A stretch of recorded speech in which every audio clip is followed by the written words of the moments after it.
તો આજ મારા સવારની શરૂઆત થઈ ગઈ હતી ચા દૂધથી અને મમ્મી આ બાજુ બનાવતી હતી સલાડ, કેમ કે મારે ટિફિનમાં લઈ જવાનું હતું. તો પછી ઘણા લોકો આપણા કન્ટેન્ટની કોપી કરે ને ઇવન કેપ્શન પણ સેમ રાખે ને પાછું એને એમ લાગે કે આપણને ખબર નથી. ભાઈ તમે બ્યુટી વિધાઉટ બ્રેન છો, અમે થોડા છીએ, અમને તો ખબર જ છે બધી. પછી મેં ભગવાન પાસે માંગી લીધું કે ભાઈ ભગવાન મારી મહેનતનું ફળ મને આપજો, મારે બીજું કંઈ નથી જોતું. એમ કરીને હું નીકળી ગઈ મારી દિહાડી બાજુ ને પહોંચી ગઈ હતી ઓફિસે.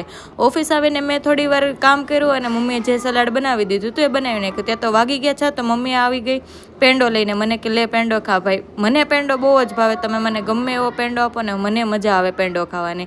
પછી આજ આપણા ડિનરમાં બનાવવાનું હતું મઠ્ઠો અને પૂરી. તો મમ્મી કહે કે હું લોટ બાંધું ને તું પૂરી વણ. મેં પૂરી વણવાનું ચાલુ કર્યું તો મમ્મી કે લાય હવે હું વણું ને તું પૂરી તળવા માંડ.